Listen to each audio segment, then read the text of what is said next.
નમસ્કાર વિદ્યાર્થી મિત્રો, એકાઉન્ટ વિષયમાં આપણે 7મા ચેપ્ટરનો અભ્યાસ કરી રહ્યા હતા, ભાગીદારી પેઢીનું વિસર્જન.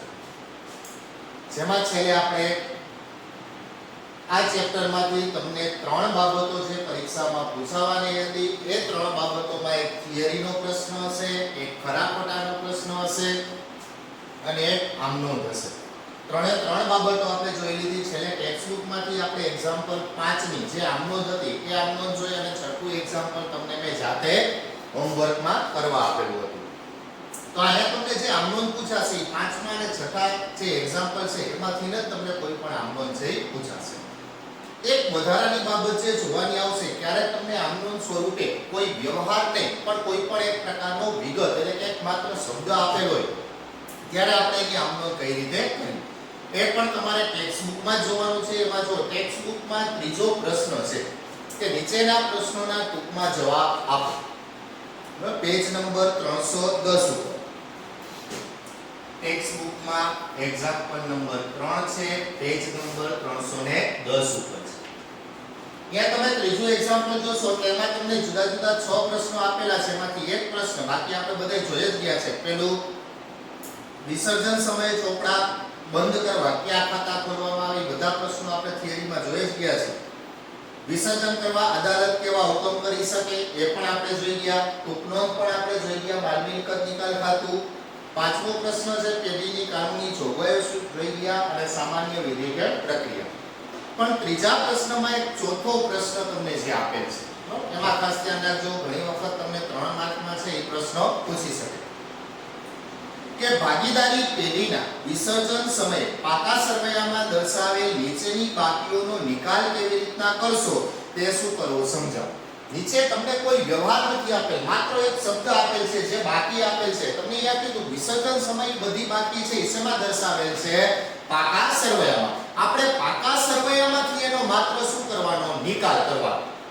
માત્ર પાકા સરવૈયામાંથી એનો શું કરવાનો? નિકાલ. એટલે દરેક વિગતની માત્ર કેટલી આમનોંધ થાય? એક જ આમનોંધ થાય. એટલે આપણે ઈ આમનોંધ જોવાની કે દરેક વિગતની એક આમનોંધ શું થાય. અહીંયા જો તમને શબ્દ આપેલ છે, પહેલો શબ્દ શું આપેલ છે? સામાન્ય અનામત. હવે અહીંયા ખાસ ધ્યાન રાખજો કે તમને ગયા લેક્ચરમાં પણ શીખવાડ્યું હતું અથવા તો આપણે આગલા બે ચેપ્ટરમાં પણ જોઈ ગયા કે 10 વિગતો જે તમે ત્રીજા ચેપ્ટરમાં ભાગીદારી પુનર્ગઠનમાં જોઈ ગયા છે એની આમનોંધ અહીંયા પણ મેં તમને સમજાવી હતી કે આ 10 વિગત એવી છે કે જે સામાન્ય અનામત, મૂડી અનામત, અનામત ભંડોળ, રોકાણ વધઘટ અનામત, કારીગર અકસ્માત વળતર અનામત, નફા નુકસાન ખાતું જમા, નફા નુકસાન ખાતું ઉધાર, સંશોધન વિકાસ ખર્ચ, આ બધી વિગતો એવી છે કે જે ભાગીદારીનું પુનર્ગઠન એટલે કે નવા ભાગીદારનો પ્રવેશ થતો હોય, ભાગીદાર નિવૃત્ત થતો હોય અથવા તો પેઢીનું વિસર્જન થતું હોય ત્યારે આ બધી અનામતો અને નફાખોટની રકમ છે એ ભાગીદારો વચ્ચે શું કરવામાં આવતી હોય? વહેંચવામાં આવતી હોય. એની આમનોંધ આપણે 5મા એક્ઝામ્પલમાં મેં છેલ્લે તમને 12મું વ્યવહાર હતો એમાં આપણે 3-4 વિગતો હતી જોઈ હતી, પણ એ વ્યવહાર સ્વરૂપે હતી. આ માત્ર તમને શું આપેલ છે? વિગત આપેલ છે. અહીંયા પહેલી વિગત આપેલ છે સામાન્ય અનામત. અનામતની રકમ છે એ કોની વચ્ચે વેચવામાં આવતી હોય? ભાગીદારો વચ્ચે. હવે ભાગીદારો વચ્ચે આપણે અનામત વેચી ત્યારે મેં તમને સમજાવ્યું હતું ભાગીદારોને કાંઈ પણ આપવાનું હોય ને ત્યારે મૂડી ખાતે શું થાય? જમા.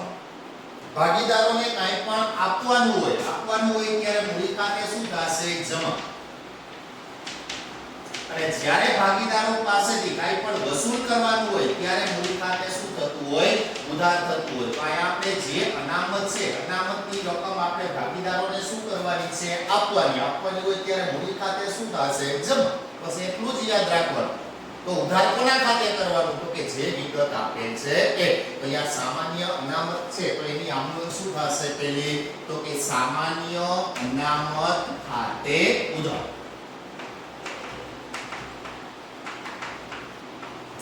તે ભાગીદારોના મૂડી ખાતે જમા. હા, ત્યાં રકમ કોઈ છે નહીં, આપણે કાંઈ લખવાની નથી, માત્ર દેશ કરી નાખવાના અથવા તો કાંઈ પણ નિશાની કરી નાખવાની. માત્ર આપણા માટે મહત્વનું શું છે? અનામતની આપણે શું કહેલી? વેચાણ. બીજી વિગત જો રોકાણ વધઘટ ભંડોળ. ભંડોળ એટલે એક પ્રકારનું શું કહેવાય? અનામત. એ અનામતની રકમ આપણે કોને આપવાની હોય? ભાગીદારોને આપવાની હોય. તો મૂડી ખાતે શું થશે? જમા. તો ઉધાર કોના ખાતે થશે? તો કે રોકાણ વધઘટ ભંડોળ ખાતે. તો એની આમનું શું થશે? રોકાણ વધઘટ ભંડોળ ખાતે ઉધાર. તે કોને આપવાની છે? ભાગીદારોને. તો ભાગીદારોના મૂડી ખાતે જમા.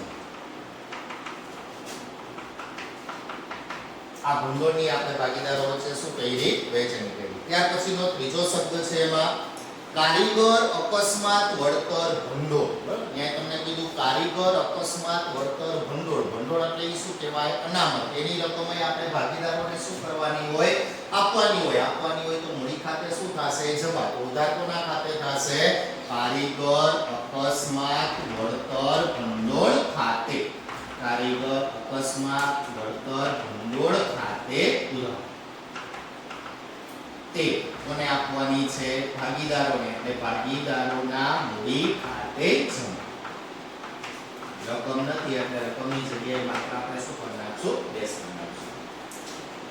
આ ત્રણે ત્રણ વિગતો એવી હતી કે જેની રકમ આપણે ભાગીદારો વચ્ચે શું કરવાની હતી? વહેંચવાની. ત્યાર પછીનો ચોથો શબ્દ આપેલ છે એમાં provident fund. Provident fund. Provident fund ની પેઢી માટે એક પ્રકારનું શું કહેવાય? દેવું કહેવાય. હવે જ્યારે પાકા સરવૈયામાં દેવું દર્શાવેલ છે તો આપણે શું કરતા? અત્યાર સુધીની જે આમનોંધમાં કરતા પાકા સરવૈયામાં છે તો આપણે પાકા સરવૈયામાંથી એને ક્યાં લઈ જતા? માલ મિલકત નિકાલ ખાતે. એટલે કે આપણે પ્રોવિડન્ટ ફંડ એ દેવું છે તો આપણે એનું ખાતું બંધ કરી અને ક્યાં લઈ જશું? માલ મિલકત નિકાલ ખાતે. હવે દેવું છે તો દેવું પાકા સરવૈયામાં કઈ બાજુ દર્શાવેલું હોય? મૂડી દેવા બાજુ. મૂડી દેવા એટલે કઈ બાજુ કહેવાય? જમા. હવે આપણે એનું ખાતું બંધ કરવું છે તો દેવા ખાતે શું કરવાનું? ઉધાર. દેવા તરીકે અહીંયા કોણ છે? તો કે પ્રોવિડન્ટ ફંડ. અને પ્રોવિડન્ટ ફંડ ખાતે ઉધાર. ક્યાં લઈ જશું એને? માલ મિલકત નિકાલ ખાતે. તો માલ મિલકત નિકાલ ખાતે જમા. ત્યાર પછીની વિગત નફા નુકસાન ખાતાની કેવી બાકી આપેલ છે? ઉધાર બાકી.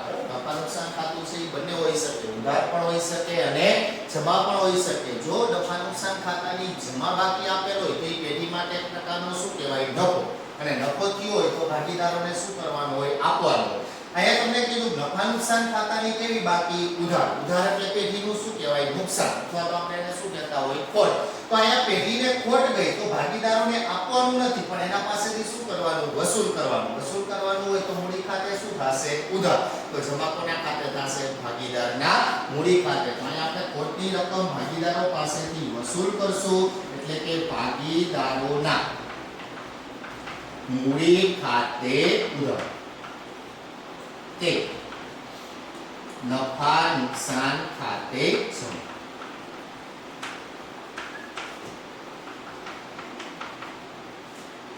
જો અહીંયા નફા નુકસાન ખાતું જમા બાકી આપેલો તો આમ કેવી થાય? વિરુદ્ધ. જમા હોય તો નફો. તો નફોમાં ભાગીદારને આપવાનો હોય તો મૂડી ખાતે જમા અને નફા નુકસાન ખાતે શું થાય? ઉધાર.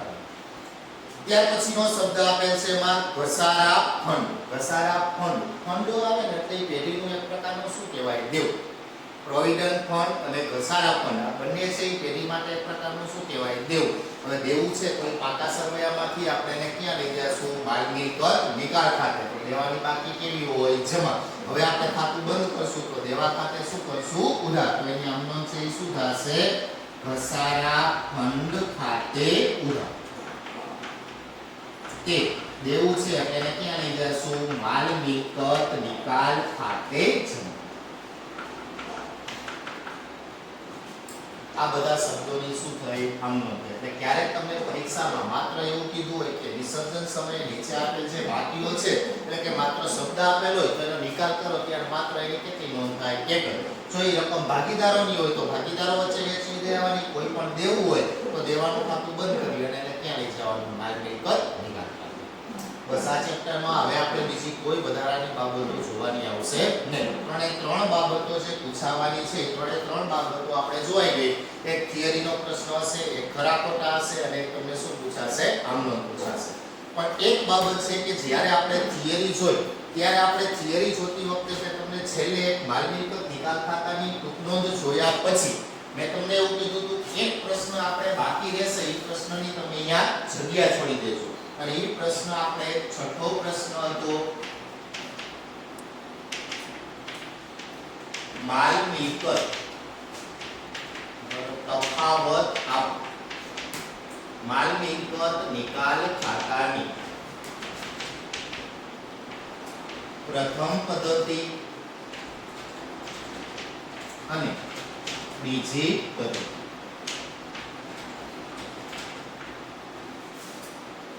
પ્રથમ પદ્ધતિ અને બીજી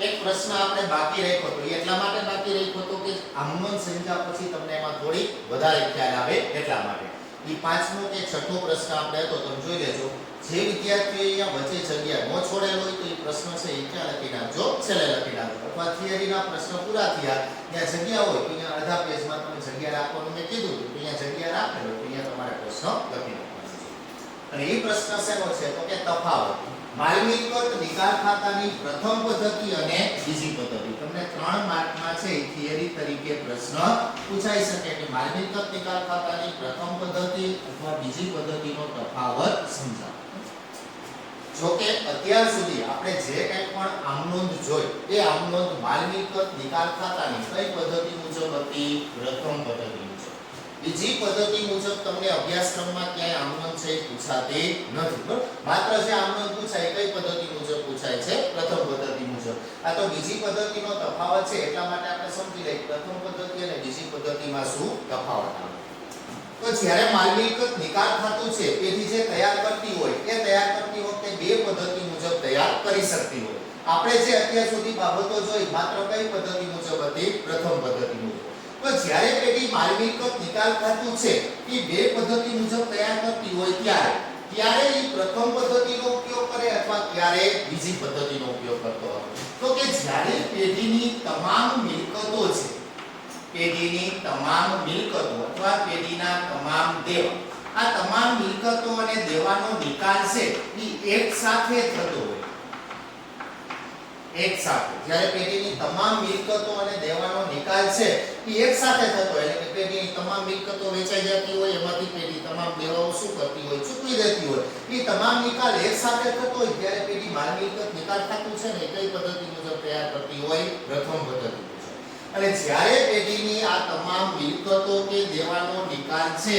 એ એક સાથે થતો ન હોય એક સાથે થતો ન હોય ટુકડે ટુકડે પેઢીની બધી મિલકતો વેચાતી હોય અથવા તો તમામ દેવાઓ ચૂકવાતા હોય ત્યારે પેઢી માલ મિલકત નિકાલ ખાતું છે એ કઈ પદ્ધતિ મુજબ તૈયાર કરતી હોય બીજી પદ્ધતિ મુજબ તૈયાર કરતી હોય આ પહેલો મુદ્દો ત્યાર પછીની બીજી બાબત જ્યારે પેઢી માલ મિલકત નિકાલ ખાતું છે પ્રથમ પદ્ધતિ મુજબ તૈયાર કરતી હોય ત્યારે પેઢી છે તમામ મિલકતો છે આ તમામ મિલકતોના ખાતા બંધ કરી ક્યાં લઈ જવામાં આવતા હોય તો કે માલ મિલકત નિકાલ ખાતે બરાબર જે આપણે આમનોંધમાં જોઈ ગયા કે પેઢી તમામ મિલકતોના ખાતા બંધ કરી અને એને ક્યાં લઈ જતી હોય માલ મિલકત નિકાલ ખાતે લઈ જતી હોય જ્યારે બીજી પદ્ધતિમાં શું થશે તો કે પેઢી તમામ મિલકતો છે તમામ મિલકતોના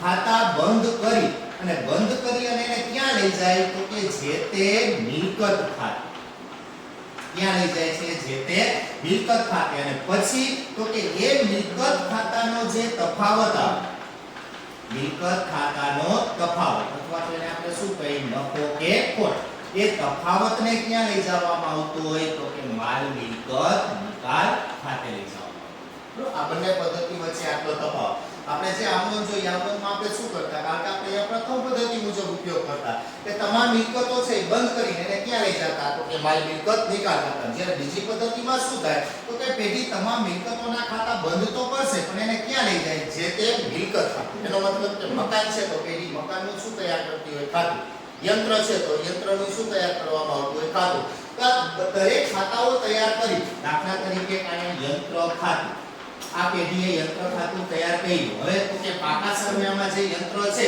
એ યંત્રને પેઢી ક્યાં લઈ જશે લઈ આવશે તો કે માલ મિલકત નિકાલ ખાતા તો આ યંત્ર ઉદાહરણ બાજુ આવે કે યંત્ર ખાતે હવે 50,000 હવે યંત્ર વેચી દેશે એટલે કે રોકડ ખાતે કેટલામાં વેચે 40000 પછી પેઢી જે તે મિલકત ખાતું છે મિલકત ખાતાનું શું કરે તફાવત એટલે કે મિલકત ખાતું શું કરે બંધ આ તફાવત છે 50000 40000 ખાતું બંધ કરો એટલે તફાવત કેટલો આવે 10000 ઈ 10000 ને પેઢી ક્યાં લઈ જશે તો કે માલ મિલકત નિકાલ ખાતે લઈ જશે એ જ રીતના ત્રીજો મુદ્દો આવશે જે મિલકતની પ્રક્રિયા આવશે એમ કોની આવશે દેવાઓ પ્રથમ પદ્ધતિમાં છે પેઢી તમામ મિલકતોની જેમ પેઢી તમામ દેવાઓના ખાતાએ શું કરશે બંધ કરી એને પણ ક્યાં લઈ જશે તો કે માલ મિલકત નિકાલ ખાતે લઈ જશે અને જ્યારે બીજી પદ્ધતિમાં શું થશે તો કે બીજી પદ્ધતિમાં પેઢી તમામ દેવાઓના ખાતા બંધ કરશે પણ એને ક્યાં લઈ જશે તો કે જે તે દેવાના ખાતામાં અને પછી જે દેવાનું ખાતું હશે એ ખાતાનો જે તફાવત આવશે એ તફાવતને પેઢી ક્યાં લઈ જતી હોય માલ મિલકત નિકાલ ખાતે લઈ જતી હોય એટલે તમે 3 માર્કમાં તફાવત તરીકે પૂછાય તો તમારે આ 3 મુદ્દાઓ શું કરવાના દર્શાવવાના માલ મિલકત નિકાલ ખાતું પ્રથમ કે બીજી પદ્ધતિથી તૈયાર કરવામાં આવશે આયા આપણું આખું 7મું ચેપ્ટર છે એ પૂર્ણ આમ નોંધ આપણે જોઈ ગયા થિયરી જોઈ ગયા અને ખરા ખોટા 3 બાબતોમાંથી તમને કોઈ પણ 2 બાબત છે એ પરીક્ષામાં પૂછાશે આ જે તફાવત છે તફાવતનો સાથે હું તમને ફોટો મોકલી દઈશ અને તફાવતના મુદ્દા છે તમારે એમાંથી વ્યવસ્થિત લખી નાખવાના આ માત્ર સમજવા પૂરતું છે અને આજે આપણે આમનો જોઈ એ આમનો તમારે ટેક્સ્ટ બુકમાં શબ્દ આપેલા છે એક્ઝામ્પલમાંથી ત્રીજામાંથી પેજ નંબર 310 ઉપર એમાંથી તમારે તૈયાર કરવાનું છે નમસ્કાર વિદ્યાર્થી મિત્રો